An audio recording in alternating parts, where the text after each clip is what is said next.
प्यार में इतना दर्द किसी को ना मिले। नमस्ते दोस्तों, आज मैं एक बार फिर आपके बीच लेकर आए हूँ एक बेहद ही प्यारी लव स्टोरी। तो इसे कृपया पूरा पढ़ें और कैसी लगी ये जरूर बताएं। ये कहानी एक ऐसे लड़के की जिसे उसके प्यार में 2 बार इनकार मिला, लेकिन आज भी शायद उस लड़की को भूला नहीं पाया। तो आइए इसे मैं और आप साथ पढ़ते हैं और जानते हैं कि क्या है आदित्य और खुशी की। आदित्य पढ़ने में थोड़ा एवरेज और लड़कियों के मामले में थोड़ा कच्चा था। उसकी मुलाकात 11th स्टैंडर्ड में खुशी से हुई। खुशी पढ़ने में अच्छी और अपने फ्यूचर के बारे में बहुत सोचने वाली लड़की थी। धीरे धीरे 11th खत्म होते होते वो अच्छे दोस्त बन गए थे और 12th में आदित्य ने खुशी से अपने प्यार का इजहार कर दिया, लेकिन खुशी ने इनकार करते हुए बड़े प्यार से उसे समझाया कि इससे हम दोनों की जिंदगी खराब हो जाएगी, क्योंकि हम ना ही क्लास में पढ़ाई कर पाएंगे और ना ही घर पर।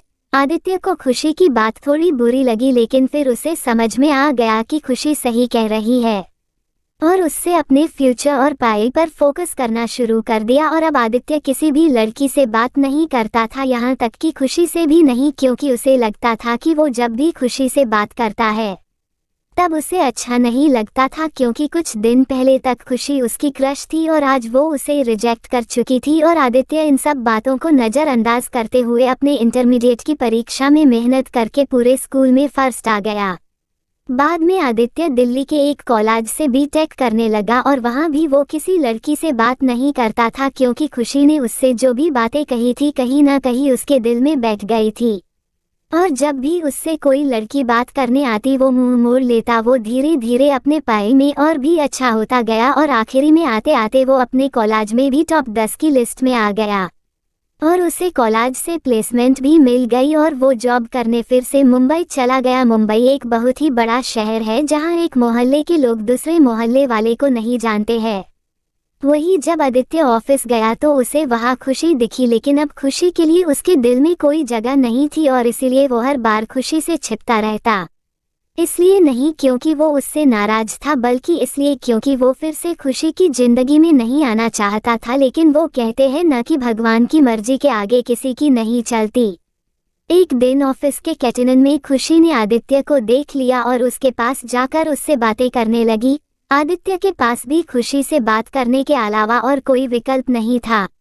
दोनों के दिल में पिछले 4 सालों से जो भी दर्द था उन्होंने एक दूसरे को बताया और खूब सारी बातें की। खुशी ने उससे बिछड़ने के बाद अपने सफ़र के बारे में बताया और आदित्य से उसके बारे में पूछा, जिसके बाद आदित्य को कहीं न कहीं लगने लगा था कि खुशी गलत नहीं थी और आदित्य को फिर से खुशी से प्यार हो जाता है। कुछ दिन बीतता है और दोनों की दोस्ती और भी गहरी हो जाती है और एक दिन अचानक आदित्य खुशी से बात करते करते उससे अपने प्यार का इजहार कर देता है, लेकिन खुशी फिर इनकार कर देती है। और जब आदित्य उससे इसकी वजह पूछता है तो वो बताती है कि उसकी शादी तय हो गई है और 1 महीने बाद वो ये जॉब छोड़ देगी।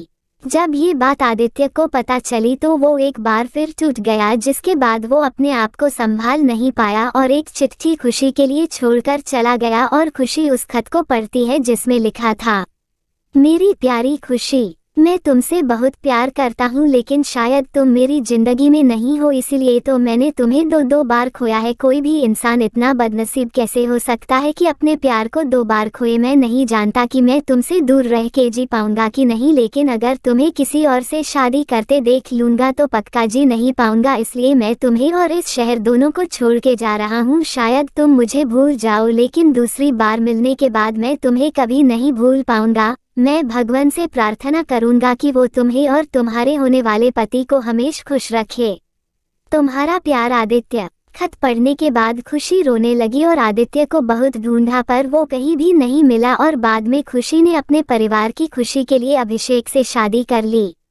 लेकिन खुशी को आज भी ये बात हमेशा सताती रहती है कि आदित्य कहाँ होगा, किस हाल में होगा। यहाँ तक तो उसे ये भी नहीं पता कि आदित्य जिंदा भी है या नहीं। एक तरफ खुशी अंदर ही अंदर घुटती रहती है, लेकिन दूसरी तरफ वो एक परफेक्ट बहू, परफेक्ट पत्नी और परफेक्ट माँ भी है, जिसे उसके परिवार वाले हमेशा प्यार करते हैं और हमेशा प्यार करते रहेंगे।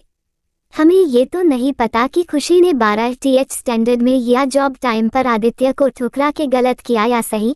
लेकिन आदित्य ने ये साबित कर दिया कि वो खुशी से सच्चा प्यार करता था और इस बात का एहसास शायद अब खुशी को भी हो चुका था और इसलिए शायद आज तक खुशी अपने आप को माफ नहीं कर पाई है।